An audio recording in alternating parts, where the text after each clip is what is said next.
Hello बच्चा party, आपका स्वागत है हमारे यूट्यूब चैनल पर। आप देख रहे हैं फिजिक्स विद मैंग के साथ मैं आपका मैंग। आज हम लोग क्लास 10 का एनटीएससी और बोर्ड्स के लिए एक नया चैप्टर लेके आए हैं, लाइट। इसका हम लेक्चर 1 लेके आए हैं।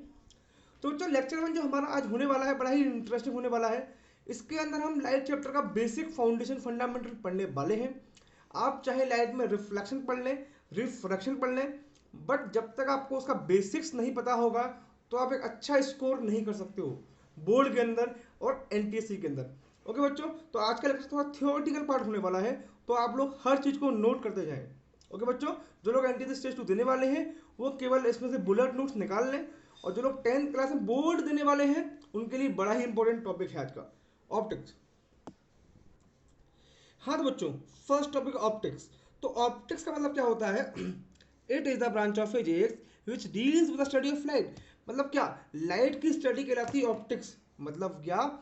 साइंस की वह ब्रांच जिसके अंदर हम लाइट को पढ़ते हैं, that is known as optics. है ना बच्चों? आपने क्लास 9th में पढ़ा होगा मैकेनिक्स। मैकेनिक्स क्या होती थी? Study of any object. ये सुनो, स्टडी ऑफ लाइट कहलाता है ऑप्टिक्स। अब हमने क्या किया है, ऑप्टिक्स बहुत बड़ी है तो मैंने क्या किया, उसको 3 पार्ट में डिवाइड कर दिया। नंबर 1 ज्योमेट्रिकल ऑप्टिक्स, जिसको बोलते हैं हम ray optics. Number 2 wave optics, और थर्ड क्वांटम ऑप्टिक्स। बच्चों देखें, आप लोगों ने पढ़ा जो रिफ्लेक्शन और रिफ्रैक्शन होता है वो डील करता है कौन सा ऑप्टिक्स? Ray optics. मतलब कहने का मतलब ये होगा, रे ऑप्टिक्स में हम पढ़ते हैं पार्टिकल नेचर। कौन सा नेचर? Particle nature.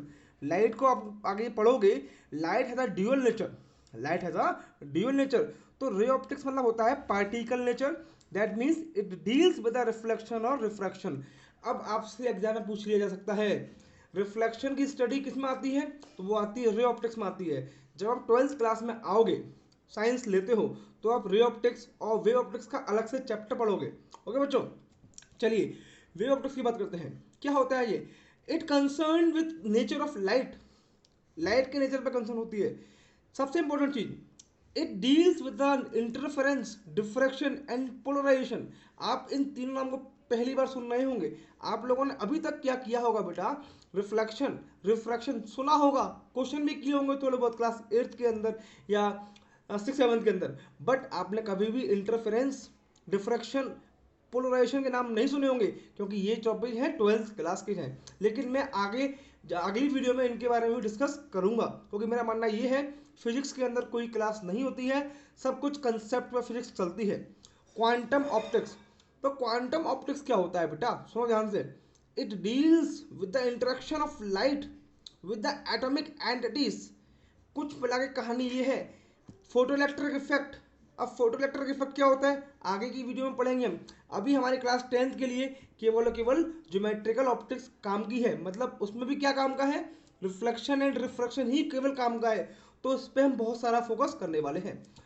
सुने, क्लास 10th के अंदर बोर्ड में कई बार क्वेश्चन पूछा गया है कि लाइट का डेफिनेशन क्या होता है।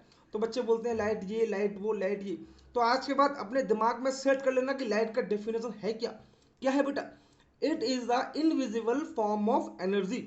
मतलब एक ऐसी एनर्जी की फॉर्म है जो क्या है, वो दिखती नहीं है। That means it is an invisible form of energy, जिसकी वजह से हम लोग चीज़ों को देख पाते हैं। It is the invisible form of energy that causes the sensation of vision. Light waves are electromagnetic wave. एक चीज और बोलूंगा बेटा, हमारी वीडियो को आप एंड तक देखें, है ना बच्चों? आगे देखो बेटा। चलिए, अब मैं लेके आया हूँ, ये मेरे यहाँ लिखा हुआ है सोर्स ऑफ लाइट। क्या लिखा है बेटा? सोर्स ऑफ लाइट की हम बात करने वाले हैं। ये सन है। सन क्या है? एक सोर्स ऑफ लाइट है। ये कैंडल है। कैंडल क्या है? सोर्स ऑफ लाइट है। ये मून है। ये मैंने मून ऐसा बना दिया, ये मून है, ये मान लो मून है।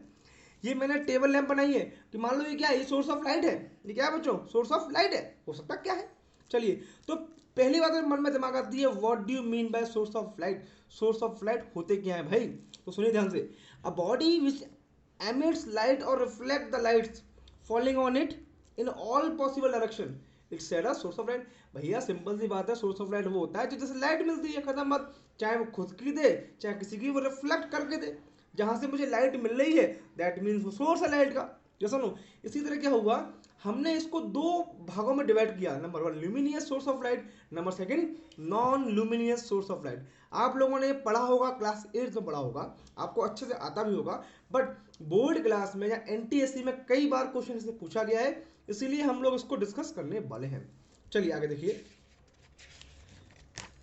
आई होप आपको वीडियो पसंद आ रहा होगा। चलिएगा अगला point, luminous source. Luminous source क्या होते हैं, आपने पढ़ा होगा, any object which by itself emit light, मतलब ऐसे ऑब्जेक्ट जो खुद की लाइट को देते हैं, जैसे कि सन खुद की लाइट देता है, स्टार्स खुद चमकते हैं, इनको बोलते हैं नेचुरल ल्यूमिनियस सोर्स। बेसिकली होता है क्या, हर चीज नेचुरल भी होती है और आर्टिफिशियल भी होती है। आर्टिफिशियल कहते हैं जो हमने बनाई है अपने अकॉर्डिंग, लेकिन सन हमने नहीं बनाया है, स्टार्स हमने नहीं बनाए हैं, वो क्या है, वो नेचुरल है, वो क्या है, नेचुरल है। बट लैम्प मैंने बनाई है, कैंडल हमने बनाया है, लैम्प मैंने नहीं बनाई, मतलब किसी ने बनाई है, हमारा मैन मेड है, आर्टिफिशियल है, ऐसा नो। अब बात करते हैं non luminous sources.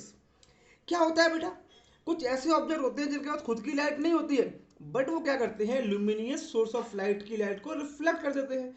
Those objects which do not emit light but become visible only when light from luminous objects fall on them.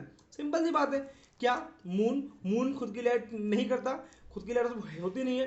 Planets, moon और प्लैनेट्स क्या है, ये नेचुरल है, नेचुरल फ्लोमिना है ये बेटा। टेबल, लकड़ी हमने बनाई है, टेबल हमने बनाई है, तो ये क्या है, ये क्या है, आर्टिफिशियल है, ये क्या है, आर्टिफिशियल है। सबसे इंपॉर्टेंट बात करते हैं बेटा, मीडियम ऑफ लाइट। हमने पहले क्या पढ़ा, ऑप्टिक्स, मतलब लाइट की स्टडी को क्या बोलते हैं। अब देखो सीक्वेंस देखिए, आप ऑप्टिक्स पढ़ा, उसके बाद भाई लाइट के सोर्स क्या क्या है, सोर्स पढ़े, उसके बाद लाइट के मीडियम, लाइट किस किस मीडियम में जाएगी, क्या क्या कर सकती है। लाइट ट्रेवल इन वैक्यूम, मुझे पता है लाइट ट्रेवल कर सकती है वैक्यूम में, बट हम कुछ ऑब्जेक्ट्स की बात कर रहे हैं। नंबर तीन तरह के ऑब्जेक्ट होते हैं, एक है ट्रांसपेरेंट ऑब्जेक्ट, एक ट्रांसल्यूसेंट ऑब्जेक्ट, एक होता है ऑपेक ऑब्जेक्ट। देखिएगा इनको समझने का आप लोग ट्राई थोड़ा करिएगा। क्या, ट्रांसपेरेंट ऑब्जेक्ट, ट्रांसपेरेंट ऑब्जेक्ट वो होते हैं bodies that allow light to pass through completely.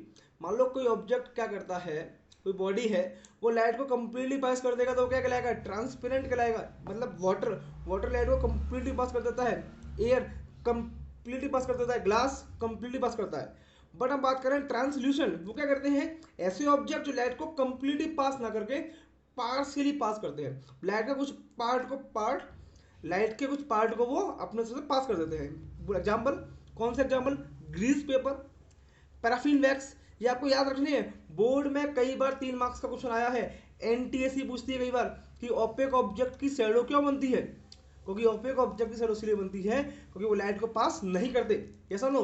But एक चीज और याद रखना, शैडो केवल उन्हीं ऑब्जेक्ट की बनती है जो लाइट को पास करते हैं, है ना, ये पास नहीं करते हैं। शैडो केवल उन्हीं ऑब्जेक्ट की बनेगी जो लाइट को पास नहीं करते हैं। ओपेक ऑब्जेक्ट क्या होते हैं, bodies that do not allow light to pass through them, मतलब बिल्कुल लाइट को पास नहीं करेंगे। जैसे चेयर है, चेयर में से लाइट पास नहीं होगी, डेस्क है, डेस्क में से लाइट पास नहीं होगी। क्लियर बच्चों, आई होप आपको समझ में आया होगा। Transparent object, translucent object and opaque object. चलिएगा नेक्स्ट टॉपिक चलते हैं अपन लोग। ओके बच्चों, हमारा टॉपिक होमोजीनियस मीडियम। बेसिकली होता क्या है, मीडियम दो तरह के होते हैं, एक होता है होमोजीनियस, एक होता है हेट्रोजीनियस। होमोजीनियस क्या होता है कि देखिए, मान लो एक कंटेनर में एक लिक्विड है, ये ऊपर से एंड तक सेम लिक्विड है, सेम डेंसिटी है, इसको बोलेंगे हम होमोजीनियस मीडियम। कैसे बोलेंगे, an optical medium which has a uniform composition through out, ऊपर से नीचे तक सब कुछ कंपोजिशन सेम होगा तो वो कहलाएगा होमोजीनियस मीडियम, है ना। ये वैक्यूम होमोजीनियस होती है, distil water homogeneous, pure alcohol like homogeneous, ऐसे बहुत सारे होमोजीनियस मीडियम होते हैं। क्लियर है, होमोजीनियस का मतलब क्या होता है, ऊपर से लेकर बॉटम तक का सेम मीडियम होना। क्लियर है बच्चों, आई होप आपको समझ में आया होगा। चलेगा लास्ट टॉपिक देखते हैं। लास्ट टॉपिक क्या है बेटा, हाइड्रोजीनियस मीडियम। हाइड्रोजीनियस मीडियम नाम में छिपा हुआ hydro, an optical medium which has different composition at different points. मतलब मैंने क्या लिया, मान लो क्या है, मान लो मडी वाटर है, मतलब कीचड़ है ना, धुआं फॉग हो सकता है, बहुत सारे एग्जाम्पल हो सकते हैं। बट देखो बेटा, मैंने क्या किया, कंटेनर लिया, इस कंटेनर में मैंने क्या किया, 4 डिफरेंट तरह के मैंने लिक्विड मैंने इसमें मिला लिए। इसका मतलब ये क्या हुआ, ये एक तरह का होमोजीनियस मीडियम नहीं रहा, ये बन गया हेट्रोजीनियस मीडियम। ये सुनो भाई, ये मीडियम अलग है, ये मीडियम अलग है, ये मीडियम अलग है, ये मीडियम अलग है। मैंने क्या किया, अलग अलग कंपोजिशन का कुछ इसमें मिलाया, इससे क्या हुआ, ये हेट्रोजीनियस मीडियम बन गया। यदि आपको हमारी वीडियो पसंद आती है तो चैनल को लाइक जरूर करें, है ना, वीडियो को लाइक करें और हमारे चैनल को लाइक, शेयर एंड सब्सक्राइब करना ना भूलें। Thank you, bye bye, thank you, bye bye, take care.